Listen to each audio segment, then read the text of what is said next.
morning and welcome to St. Paul's Evangelical Lutheran Church in Carlisle, Pennsylvania. Today is Thursday, September the 29th. Our first reading is from Habakkuk, and I hope I'm saying this right.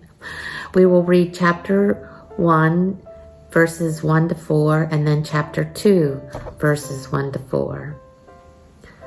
This is the message that Habakkuk received from the Lord in a vision. How long, O Lord, must I call for help? But you do not listen. Violence, I cry, but you do not come to save.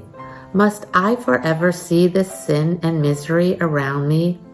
Wherever I look, I see destruction and violence. I am surrounded by people who love to argue and fight. The law has become paralyzed and useless, and there is no justice given in the courts.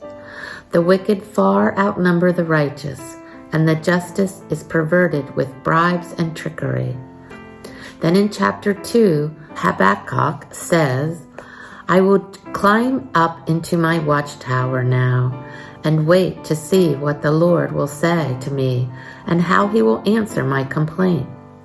Then the Lord said to me, write my answers in large clear letters on a tablet so that a runner can read it and tell everyone else. But these things I plan won't happen right away. Slowly, steadily, surely the time approaches when the vision will be fulfilled. If it seems slow, wait patiently, for it will surely take place. It will not be delayed. Look at the proud. They trust in themselves, and their lives are crooked, but the righteous will live by their faith.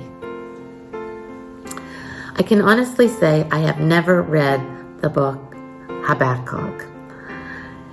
I read the entire 3 chapters, and if you have time to read the 3 chapters of Habakkuk today or this week, please do. Habakkuk was a prophet, and he lived in Judea around 600 BC. It was when Egypt and Babylon were the 2 major powers. And in the first 4 verses of the chapter of Habakkuk, he complains to God, why does he not take action against the violence and the corruption in his world? Why does he, God, let evil people go unpunished? Habakkuk does not like the first answer God gives. And you will have to read the remainder of chapter 1 to find out what God's first answer was. So he complains to God again. Then God replies a second time in our reading for today. He tells him to write the vision down. God tells him it will not happen right away, but the vision will be fulfilled slowly but steadily. Habakkuk takes a risk and trusts that the vision God has shown him is true. Habakkuk knows that God is his strength and his salvation. He knows God is faithful and trusting, and in this faith, Habakkuk's fears turn to hope. What can we take from Habakkuk? I think it says that we can bring our complaints and our questions to God. We may question why there is evil in this world. Where are you, God? Why haven't you answered my prayers?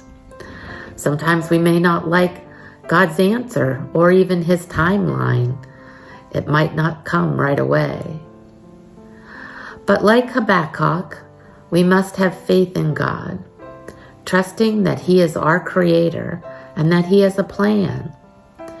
As Christians, when we are going through tough times, we must have faith that God is right there with us, even though we might not feel his loving presence. He is faithful. God keeps his promises. We will end with Psalm 117, and it is titled, A Call to Worship. Praise the Lord, all you nations. Extol him, all you peoples. For great is his steadfast love towards us, and the faithfulness of the Lord endures forever. Praise the Lord. Go in peace. love others, and have a great day.